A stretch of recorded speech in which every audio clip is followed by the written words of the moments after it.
Les invito para que tengamos abiertas nuestras Biblias en el libro del profeta Isaías, capítulo 53. Libro del profeta Isaías, capítulo 53.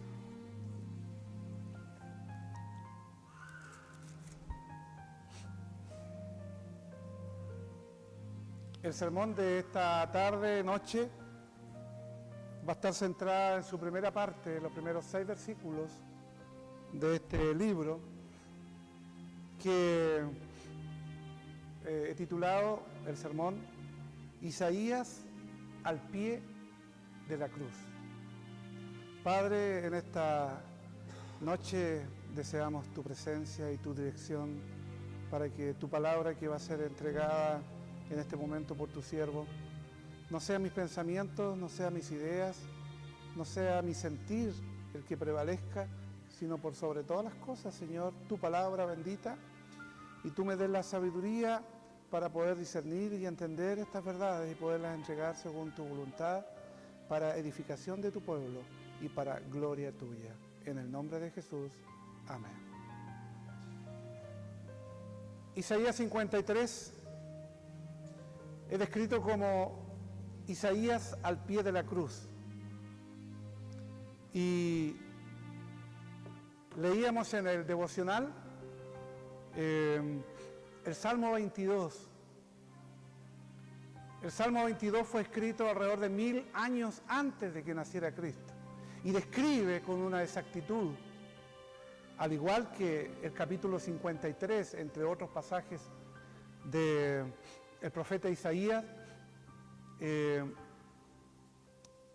todo lo que Jesús padeció, especialmente en la cruz. El profeta Isaías, este libro, fue escrito 750 años antes del nacimiento de Cristo.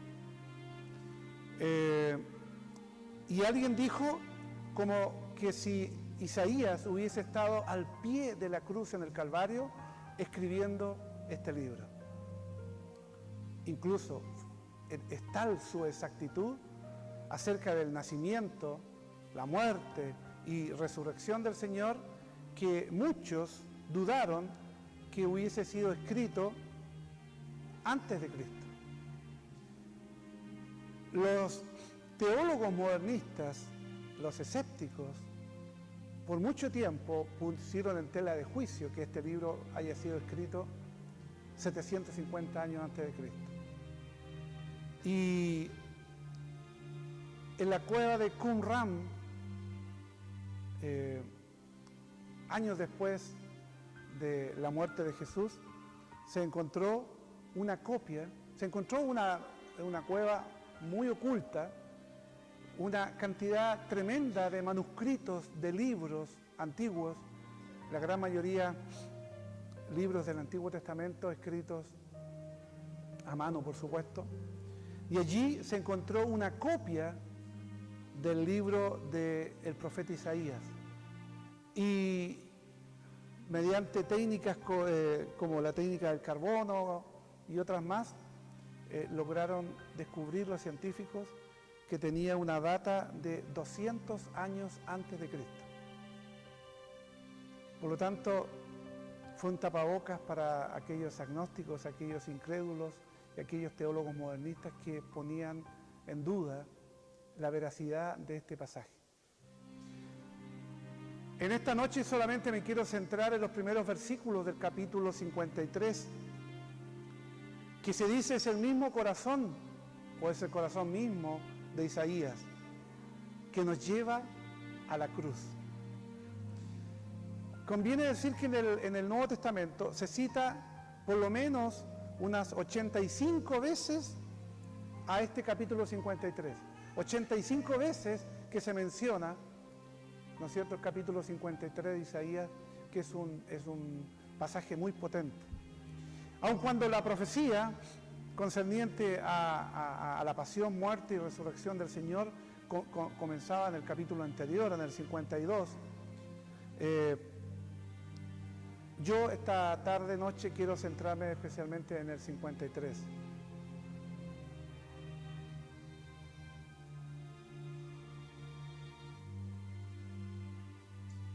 La primera vez que vino Cristo, se asombraron unas pocas personas en Palestina. María, José, los pastores, los reyes del Oriente, entre otros.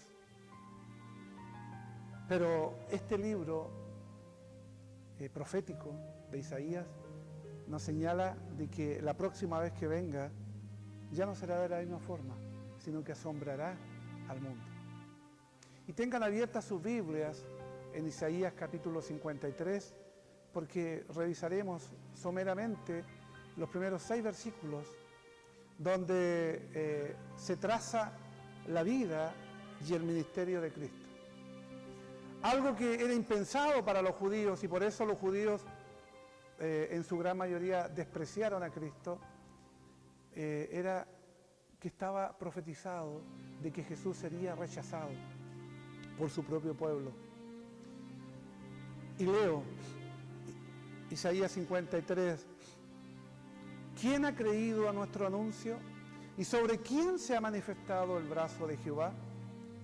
Subirá cual renuevo delante de él, y como raíz de tierra seca, no hay parecer en él, ni hermosura.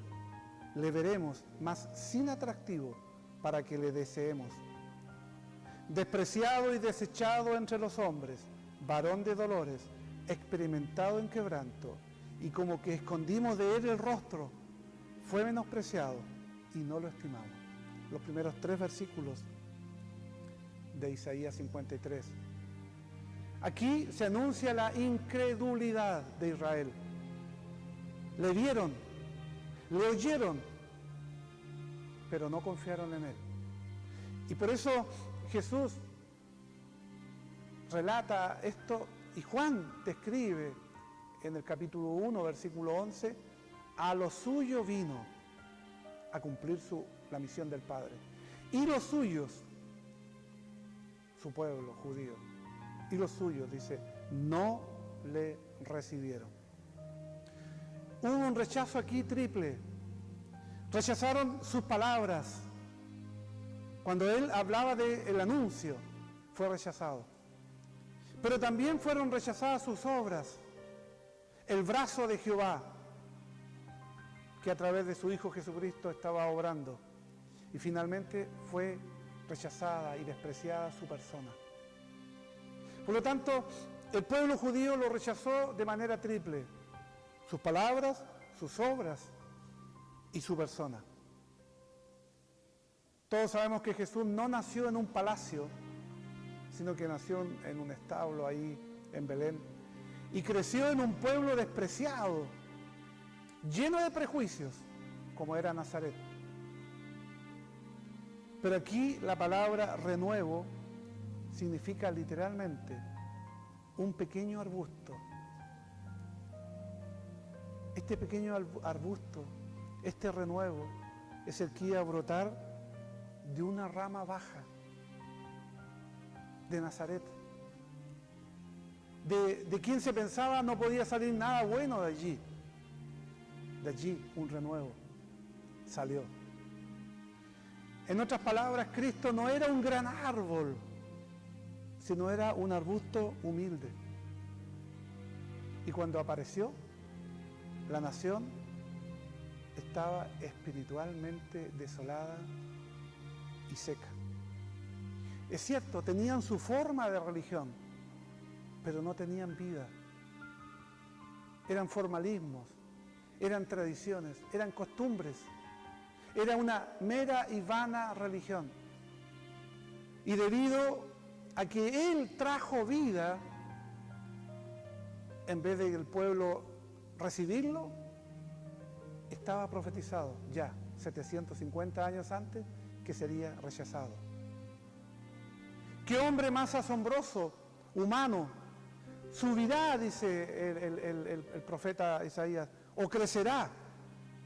Y sin embargo, divino, hombre y Dios, el Hijo del Hombre y el Hijo de Dios. Esto ofendió terriblemente a los judíos, que no podían entender que Dios vendría en forma de siervo, que tenía una apariencia inusual. No había un esplendor en su llegada.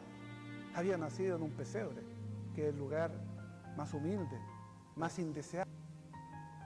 Había entrado montado a Jerusalén en un burrito, en son de paz, y no en un corcel o no en un caballo en el cual triunfante entraba a Jerusalén, como los celotes querían, como los judíos querían que su Redentor, que su Salvador fuera alguien que les librara de la esclavitud romana, del yugo romano que estaban ahí. No había atractivo especial al ojo humano. No había nada de lo que los judíos se imaginaban que fuera el Rey, el Mesías, el Cristo, que descendiera y los salvara. Por supuesto que para quienes le conocieron, Él es el más hermoso de todos, como dice el Salmo 45. Él es el más hermoso de los hijos de los hombres, pero lo despreciaron. Y estaba profetizado que sería así. No como les comentaba en el sermón pasado, como el Papa dijo, fue el fracaso más grande de Dios de la historia. La crucifixión, la muerte del Señor no fue el fracaso más grande de la historia de Dios, porque estaba escrito que a través de esa forma, si Él no lo entiende, tampoco lo entendieron los judíos, que era necesario que Él sufriera. Por eso el profeta Isaías hoy día suena con fuerza. El Salmo 22 suena con fuerza a aquella gente que tiene una impresión de que el Cristo, el Mesías, tenía que venir con todo poder para destruir a los enemigos. Lo que no sabían es que sería despreciado, como leíamos en el Salmo 22, como leemos en el Isaías 53. Fue menospreciado, lo rechazaron. Lo olvidaron incluso sus discípulos. Pedro lo negó, Judas lo traicionó, el resto se escondió. La nación, el mundo, lo estimaron en poco. Lo valoraron cero. No lo quisieron. Me pregunto, ¿qué ocurriría si Cristo hoy día hubiese venido por primera vez? Sin lugar a dudas que como el corazón del hombre, como la depravación total del hombre sigue siendo la misma, hubiese tenido una respuesta similar de parte de esta sociedad y de este mundo. Hubiese sido crucificado. O quizás una silla eléctrica, o quizás un fusilamiento, un ahorcamiento. La forma, en realidad, es lo de menos. Pero lo que sí creemos, que producto de la depravación total del hombre, hoy día tiene la misma actitud. Hoy Jesús no es valioso, no es el más hermoso, no es el más deseado de las naciones, sino que es lamentablemente despreciado. Sin embargo, Él había hecho el bien, había ayudado al desvalido, había sanado enfermos, había tenido compasión. Y esto solo muestra la perversidad del ser humano que trata así al Hijo de Dios. Fue despreciado, fue rechazado por su propio pueblo y muerto en una cruz. Luego de eso, vamos al versículo 4 al 6. En la primera parte ya hablábamos cómo Jesús fue rechazado por su pueblo. Y también hemos demostrado a través de las profecías del Antiguo Testamento que así estaba estipulado y que así estaba escrito que ocurriría. Por lo tanto, no nos debería sorprender la actitud de su pueblo y la actitud del mundo, no solamente los judíos, los romanos, los griegos y la sociedad entera. En esta segunda parte y final vamos a ver su redención, del versículo 4 al 6. Estamos en Isaías 53, dice: ciertamente llevó Él nuestras enfermedades y sufrió nuestros dolores, y nosotros le tuvimos por azotado, por herido de Dios y abatido. Mas Él herido fue por nuestras rebeliones, molido por nuestros pecados. El castigo de nuestra paz fue sobre Él, y por su llaga fuimos nosotros curados. Luego el versículo 6 dice: todos nosotros nos descarriamos como ovejas, cada cual se apartó por su camino, mas Jehová cargó en Él el pecado de todos nosotros. ¿Por qué un hombre inocente como Jesucristo sufrió tan terrible muerte en la cruz? ¿Se habrá equivocado Jesús de quién era Él? ¿Se habrá equivocado Dios? ¿Habrá errado con enviarlo? Por supuesto que ya hemos comprobado y hemos dicho que no es así. Estos versículos explican por qué fue necesario que Él muriera de esa forma terrible en la cruz.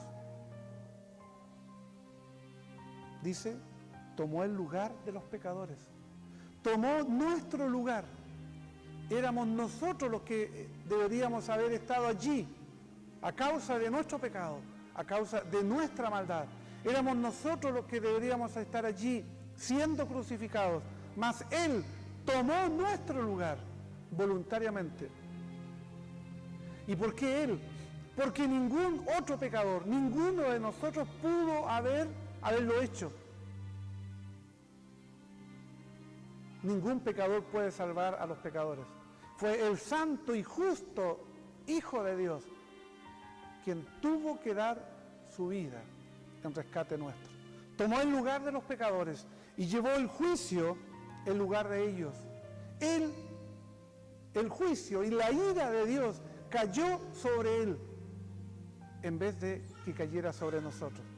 Por eso Pedro, el apóstol, en su carta que escribió, en su primera carta, en el capítulo 2, versículo 24, dice, con respecto a Jesús: quien llevó él mismo nuestros pecados en su cuerpo sobre el madero, para que nosotros, estando muertos a los pecados, vivamos a la justicia, y por cuya herida fuisteis sanados. Y aquí observemos con detención el precio que tuvo que pagar el Señor Jesucristo. Fue herido, fue traspasado, refiriéndose a su muerte en la cruz, horadado por los clavos en sus manos y en sus pies. En segundo lugar, fue molido. Este término molido significa fue aplastado, como debajo de una carga potente. Esta carga potente era el peso de todos nuestros pecados, el peso de todas nuestras enfermedades. En tercer lugar, el precio que tuvo que pagar Cristo en la cruz fue castigado, como si Él hubiese quebrantado la ley. En este caso, con las llagas de la flagelación, con esos latigazos que despedazaron su espalda, con esos puñetazos, con esos escupitajos, con esa burla, con esa corona de espinas que traspasó su cabeza, esas espinas lacerantes que flagelaron su cuerpo. Por estos sufrimientos físicos, estos no eran nada comparados al sufrimiento espiritual que Él padecía estando allí en la cruz. Si ya el padecimiento físico era terrible y doloroso para Él, también lo era la angustia y el sufrimiento espiritual allí en la cruz, porque Él estaba cargando y Él estaba llevando todos nuestros pecados, todas nuestras rebeliones, todo el quebrantamiento deliberado de la ley de Dios. Él estaba cargando, dice el profeta Isaías aquí, todas nuestras iniquidades, lo torcido de nuestra naturaleza, la depravación total de nuestro corazón y nuestros dolores, nuestras aflicciones, como bien lo dice el versículo 4, nuestras calamidades, nuestros fracasos, nuestros resultados infelices, nuestro pecado. Todo nuestro ser estaba allí siendo cargado con ese tremendo peso que Él espiritualmente lo oprimía, además de las llagas, de las heridas, de los golpes, de las burlas que padecía allí en la cruz. Somos pecadores de nacimiento. Hay doctrinas falsas que enseñan de que el pecado entra a la persona a los 8 o 12 años. Ahí recién comienza a ser un pecador. La Biblia dice que todos nosotros nos descarriamos como ovejas y por elección. Cada cual, dice, cada cual se apartó por su camino. Nacimos pecadores y necesitamos a este Salvador que recordamos una vez más, como lo recordamos en cada Santa Cena, en cada sacramento de la Santa Cena, lo que Él padeció y lo que sufrió. Qué maravilla, hermanos, el saber que este gran Dios que nos escogió para darnos vida, para poner fe en Jesús como Salvador. Porque esto, como dice Pablo a los Efesios, no es cosa nuestra, no es que nosotros hayamos tomado una decisión, no es que nosotros hayamos elegido al Señor. En realidad nuestra naturaleza pecadora tiende a alejarse del Señor. Una vez les conté que alguien dijo y llamó mucho la atención, en la salvación interviene Dios e interviene el hombre. Y todos quedamos ahí. Dios interviene llamándonos. Bien. ¿Pero en qué interviene el hombre en la salvación? En que el hombre quiere resistirse y quiere alejarse a toda costa de Dios. Y es una gran verdad. Si Dios en su gracia no nos hubiese amado como nos ama, no nos imaginamos y ni siquiera pensemos que nosotros, por libre voluntad, nos hubiésemos acercado a Dios. Pablo lo dice claramente y toda la Escritura lo dice a través del Génesis al Apocalipsis. Por gracia soy salvo, por gracia, no es algo nuestro. Por gracia soy salvo, por medio de la fe. Y esto tampoco es cosa nuestra, es un don, es un regalo de Dios. La fe es un regalo de Dios. Y después dice, y no por obras, para que nadie se gloríe, para que nadie se ufane y crea merecedor de la salvación. ¿Y cómo estábamos antes? Dice, muertos en delitos y pecados. Y estando muertos en delitos y pecados, Dios, a través de Cristo Jesús, nos dio vida, nos resucitó a vida. Porque de otra manera, nosotros no lo hubiésemos podido hacer. Porque un muerto no puede tomar decisiones.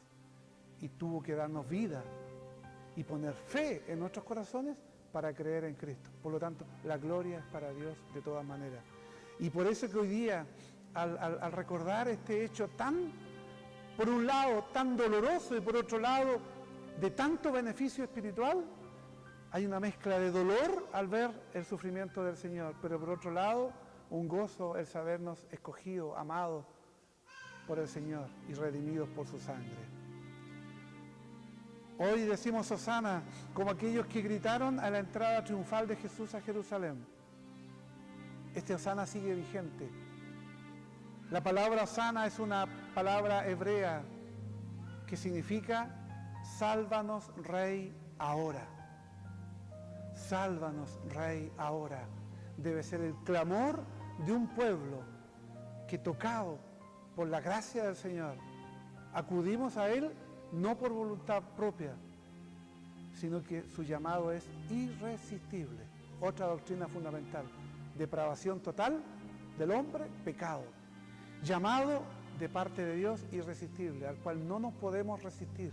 No hay poder humano que se pueda resistir al poder de Dios. Y Y por eso nos alegramos y nos gozamos el sabernos amado, querido, y públicamente reconocer lo bueno y lo maravilloso que es nuestro Señor. Que Dios nos bendiga. Padre, te alabamos y te glorificamos a esta hora por lo bueno, por lo grandioso, por lo portentoso, que aún siendo pecadores nosotros, criaturas indignas, nos amaste de tal manera que nos enviaste a tu único Hijo, para que muriendo en la cruz y poniendo, Señor, tú la fe en nuestros corazones para creer, podamos tener salvación y vida eterna. Gracias por esa maravillosa verdad que una vez más conmemoramos, recordamos y damos la gloria a Dios. En el nombre de Jesús. Amén.